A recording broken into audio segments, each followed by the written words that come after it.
We are here. It's the NFC Championship game preview. It's two of the most storied franchises in NFL history, the Green Bay Packers and the San Francisco 49ers. And this one should get some great ratings. I think it'll be a better rating than the AFC Championship game just because of the tradition of the 49ers and the Packers. You'll see a lot of people watching this. This is a big game. Obviously, the winner goes to the Super Bowl. You don't need me to tell you that. So I'm Julian Gallardi. I'm Bobby Thompson. And we're going to actually have a little fun here and go through our playoff brackets that have been a disaster so far. So I had the Ravens playing the Chiefs and the Ravens win the Super Bowl. The Ravens are not going to be anywhere. They're out. So I lost my Super Bowl champion. I did have the 49ers and the Packers meeting up and the Chiefs in here. So at least I got 3 out of 4, I guess. But I won't get a champion. Well, with mine, I had the Patriots going to the Super Bowl and winning it, but against the Chiefs, so I at least got the Chiefs right. But I had the 49ers going to the Super Bowl again, and I actually, well, no, I didn't get this game. I thought the Saints would actually beat the Vikings, but we all know how that went down. Yup, so me too. That got messed up, but 49ers I definitely saw in the Super Bowl. I had them in there also. Have a chance to go to play for their 6th Super Bowl championship. They're trying to get up to the ranks with 6 titles between the Steelers and my Patriots. At least you guys can't get 7. Yeah, not this year. Yeah, we're on to 2020, pal. Oh my God. Yeah, 2020 Super Bowl champ will be the 49ers. So now I just gave away my pick for the game. Yeah. Without even talking about it, so I'm off to a great start. So I'll tell you this. Here's the way I see it. So the Seahawks Green Packer game. Let's go through that. Yeah. I'll go through that real quick. To start, the Seahawks could not cover Devontae Adams. They could not stop Aaron Jones. Aaron Jones, we just keep saying it. He is just nothing but a weapon for this team. He is so good. Aaron Jones. We are an Aaron Jones fan club. I will be forever in Aaron Jones' debt. Thank you so much for what he's done for our fantasy team. Helped us win the championship. He'll also be our keeper next year. Yes. Oh, you're damn right he will be. But with this game, you saw the Packers were Jimmy Graham showed up out of nowhere. There's a controversial play about the first down. Yeah. Yep. But they the Seahawks fought back. Tyler Lockett had a great game. DK Metcalf did well. Marshawn Lynch got into the end zone. Just wasn't enough. 28-23 Packers. The law firm between the two Smith brothers on defense, all they do is wreak havoc. We talk about them all season long, and they just continue to produce. Yep. Who got the clincher? Was it Zadarius or Preston Smith? Preston. Preston got that one. In the beginning was Zadarius. And Zadarius, it was funny. Zadarius Smith got snubbed from the Pro Bowl. Wait, he didn't make the Pro Bowl? No. And if you saw in the game, he took off his shirt. And it said snubbed. Yeah. I did see this. He was snubbed. The guy was tremendous. He had double-digit sacks this year. Him and Preston, the law firm as we call them, they just wreaked havoc. They made Russell Wilson's life hell. But in the second half, Russell Wilson was making the Packers' defense life hell. They were getting winded. They could not stop him. It just wasn't enough. But Packers move on. NFC Championship game. So now, here's what I'm going to do. Real quick, I'll break down the 49er game because there's not much to break down. The 49ers just kicked the crap out of the Vikings. It was an embarrassment now. Kirk Cousins was brought down to earth. 170 passing yards. I will say this. That pass rush of the 49ers is one of the best I've ever seen. Can we talk about Nick Bosa for a second? Why, of course we can. Let's hear it. The guy's a stud. An absolute stud. Yeah, I mean, I am in love with Bosa in a non-homosexual way, honestly. Like, watching him play football, like, seriously, like, Bosa is ridiculously good at football. 2 sacks, a pass defense, 6 tackles, and you see when he goes down, he gets the crowd, and everyone thought like he might get injured. Then and he just gets the crowd pumped all up. excited, and he comes back out, gets a garbage time sack. I mean, he was in there basically every play. I was praying to God that he would somehow fall the Jets at 3. Everyone knows this, and I said last year that he was going to be the best player in the draft class. He was by a wide margin, obviously. That's why I have an attachment to Nick Bosa. I really wished he could have been in green and white. It would have been great. Would have been phenomenal. Would have been that edge rusher we finally needed, but that wasn't meant to be, sadly. But watching him play for San Francisco, he's one of the main reasons that they're going to be in the Super Bowl. And I expect him to have a sack or 2, maybe even a forced fumble against Aaron Rodgers in this game. He's going to make Aaron Rodgers' life a living hell, and so is the rest of the D. Ford, Armstead, Buckner, and just come at you in waves. And I will tell you this: Quan Alexander made an impact. Oh yeah, we did. Quan Alexander came back, made that defense so much better. Fred Warner's playing well. Richard Sherman's playing at a elite level, Sherman. And I will tell you this: Aaron Rodgers does not target Richard Sherman when they play each other. I forgot about that. He stays away from him. So you guys remember when the Seahawks won the Super Bowl in 2013? Mm-hmm. First game, 2014, Packers-Seahawks. And you see Richard Sherman yawning and all that because he had no game action. Aaron Rodgers didn't even attempt. That's one thing I always wonder. I know it's silly to target Richard Sherman, but, Aaron Rodgers fearless. You got to attack him sometimes. Well, this time he's not going to have a choice. Especially he has to. Davante Adams, because the Packers don't have any other legitimate threats. No, they don't. In the receiving game, obviously. Jimmy Graham was second in yards with 50. Davante Adams had 160. It's obviously a tremendous drop-off. And Adams was a man possessed. And if Richard Sherman can limit him, the Packers will not win the football game. And I think Adams will still play well, and he's obviously going to have to target him. But I wouldn't be shocked if he sells under 100 yards. Oh, Davante Adams? Yeah. I think that's definitely probable. I think that Kyle Shanahan and Robert Saleh, who, by the way, Robert Saleh should have been the Browns coach. Agreed. He got snubbed. I think that he deserves to be the Browns coach. What he's done with this 49ers defense, he's molded it into elite status. One of the best in the league. If not the best in the league. The front seven's definitely the best. Their passing defense doesn't give up nothing either. So yep, and led by Richard Sherman during the year. Richard Sherman, that guy. The one weakness on in the secondary is that guy Witherspoon. He's a liability for them. That's the only weakness, but they can mask it. There's also a huge problem for the Packers. They are not very good against the run, and the 49ers are one of the best teams running the football. So it doesn't matter who runs the ball for them. 49ers, I've stressed this at length, second in rushing during the season, and they just kill it on the ground. And then you see the rush defense of the Packers give up 120, so they're going to have to figure that out. It's not going to be easy for them. I just think this is a complete mismatch. We talked about the possibility of this game happening. They lost 38-7 last time, I believe, when they met up. It was an embarrassment. It was also in San Francisco. I don't think it's going to be as bad this time around, but Packers... Let's talk about this line. Looks the over-under is 45. The Packers are a 7.5-point underdog. Do you think they cover? I know we both have the 49ers winning, so I guess we might as well answer this. We could get to our scores. But like you said, the running backs in waves, Coleman 105, Mozart 58. It doesn't matter who's back there, really. No, it definitely doesn't. Here's what I think with this. I definitely think the 49ers will run the ball effectively, but I also do believe that the Packers can run the ball effectively with Aaron Jones.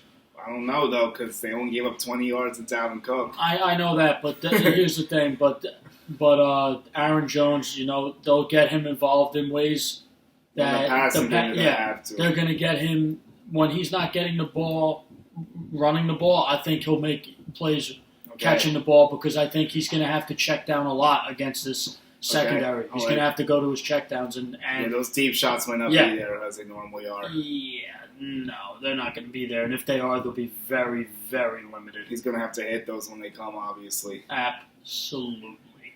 So, what do you think the score is? So, I'm going to agree with you. I think that it's not going to be as high scoring as people would think. I think both defenses are very, very good.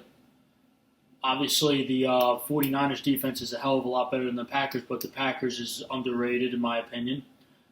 I'm just going to say this. I'm going to go with a 26-23 type deal. Okay. With the 49ers winning it. 49ers are my Super Bowl pick this year. That's what I'll say. I think Jimmy Garoppolo makes the plays when they need to be played, when they need to be made. Excuse me. I think he's the key. He is, and you know what? That was his first career playoff game. It was very and he started off hot, but then he made a lot of questionable decisions. He's got to play a lot better. I think that Mike Panetti, who you know well, he used to be the Jets D coordinator during the time when the Jets were good in 29. Right, yeah, Mike Panetti, yeah. Yep. I know, so of course.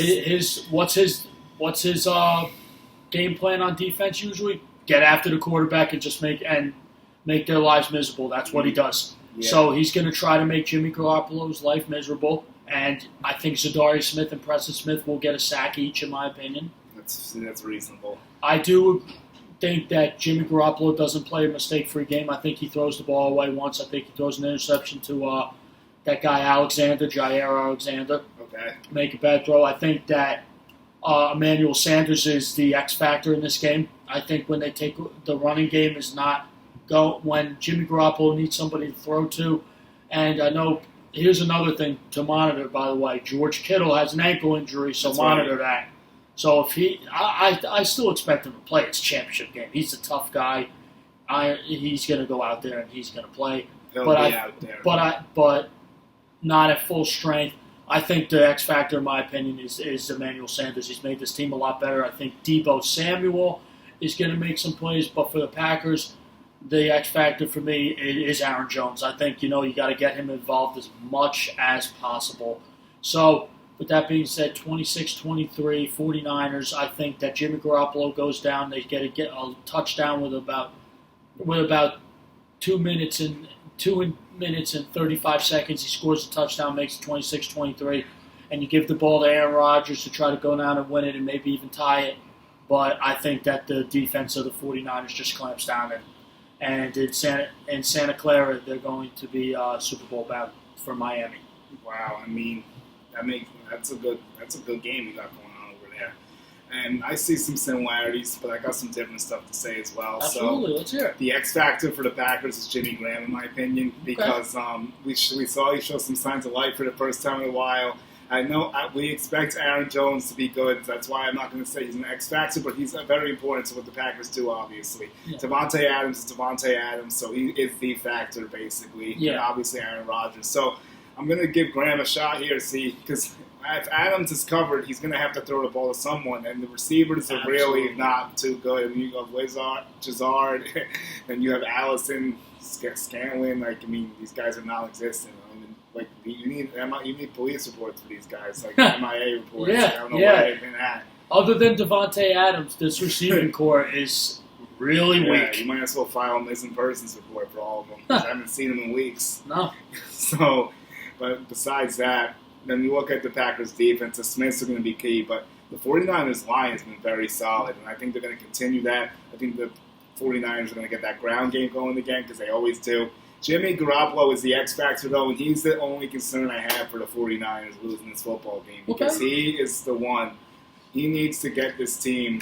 He needs to at least be above average. That's all I'm asking out of him, and I think they win this game. He doesn't even have to be excellent. Just don't mess it up. It's almost like the Tannehill-Sanchez formula. Just do what you have to do. Don't mess it up. Yep. And just don't turn the ball over and put the Packers in position, because Rodgers will strike off the turnovers if you let him, so don't let that happen. You play mistake-free football, you'll win the game. I think he will turn it over once, so I don't think it'll be a crazy turnover game, but I think he will throw an interception. It's bound to happen. And I think that the 49ers, I think they're going to roll, though. I don't think it's going to be as close as you think. I think the 49ers cover the spread, and I think this game goes under. I think they also make a statement. I think the 49ers win this game 30-17. Okay, I think they just take care of business, and the X factor for the 49ers, you hinted at it. Emmanuel Sanders is a great choice, but I got Deebo Samuel. Okay. Because he can get involved in the run game and the pass game, special teams too sometimes. Deebo is like the Swiss Army knife. They seem to let him do everything, kind of like Taysom Hill a little bit, except he doesn't throw the ball. Although I think he may have attempted a pass before Deebo, hasn't he? He might have. I will say. Now you say that now. Watch on Sunday that he does. Watch. That would be crazy if Debo throws a pass. I want some. You got to get some credit for that. But yeah, I think the 49ers will take care of it. They have the home field advantage. The football team's better. The only thing is that the advantage on offense, the Packers have the star power on offense. Although they don't have nothing like George Kittle, the Packers obviously. No. He's going to be big, and if he's injured, that's going to be a problem. And I really hope that he's close to full strength. But he's a tough dude. I think he'll be at least 75-80%. I think it'll be good enough. And the thing is, the Rodgers is obviously better than Garoppolo. Adams is way better than anyone. The 49ers have except Kittle on the receiving end. Jones, I would say, is above all the 49ers running back, but as a unit, the 49ers running game is just stronger because they're one of the best in football. Yeah. Mm-hmm. So that's how I see that going. You got any X factors, keys, what people should watch for before we split it? Yeah, like I said, for the 49ers, the X factor for me is Emmanuel Sanders. For the 49ers, it's Aaron Jones. You hit the nail on the head. The formula for the 49ers on offense is simple. Run the ball. Jimmy, just make some plays. Don't turn the ball over. Same thing with the Titans with Tannehill. Let the run game do its work, kill the clock, and then if you need to make a play, make the play. With Aaron Rodgers, the guy, he can just do things that no other quarterbacks could ever do. And you don't want to turn the ball over and give the ball back to him because he'll make you pay for those. Exactly right. So with this game, the keys for both teams: mistake-free football and dominate time of possession and score when you're in the red zone. Yeah. So all that stuff's exactly right. I just want to say one thing that we kind of missed. The 49ers gave up 7 first downs against the Vikings. That's it. The Vikings almost set a record for the fewest first downs in a playoff game. It was really close. That's just dominance. And you know what? Now this week it's going to be a lot tougher. It's not going to be like that again. No, I just wanted to get that out there. No, it had to be put out there, and that's a great stat. That's crazy. This defense is just insane. They're led by Bosa, baby. Yep. That defensive line. I want to see if they're going to come up with a nickname for these boys. If I could take one player and take them off a team on defense and put them on the Jets, it'd probably be Nick Bosa. Well, yeah, you love Nick Bosa. If there's one player I would love on the Patriots from the 49ers, I'm going to tell you, it's definitely, I love me some Quan Alexander, man. That boy could play. On offense, if I had to take a player off a team and put him on the Jets, I would take Devontae Adams because we need a wide receiver like that. Well, the Patriots need a wide receiver too. If I could take any player off, I would take me Deebo Samuel. I love Deebo Samuel. You would take Deebo over Adams? Well, I would take Adams too, but I want it to be different. Okay, I get what you're saying. Deebo actually is a good Patriot. But I thought Deebo was going to be Patriots. He thought it too. He thought he had. I would have loved it, but yeah, it just didn't work. You can't have a million slot receivers. Nope. I guess. No, you can't. He would have been good for you guys. But all right, so for Championship Sunday, that's our recap of both games. Thank you everybody for watching. Follow us, like us, subscribe, sponsor GT Sports Talk 2, Twitter and Instagram. GNT Sports Talk Apple Podcasts. My personal Twitter, Julian Gallardi1. I'll be tweeting about the games a lot. My personal Twitter account, btomps81, and I'll be all over these games, breaking them down during the game, live tweeting them. That's all it's about. Yep, you know how we do here if you've been following us. And if you haven't been, get on board. Absolutely. Get on board. Push that follow button. All right, subscribe. Thanks, everyone.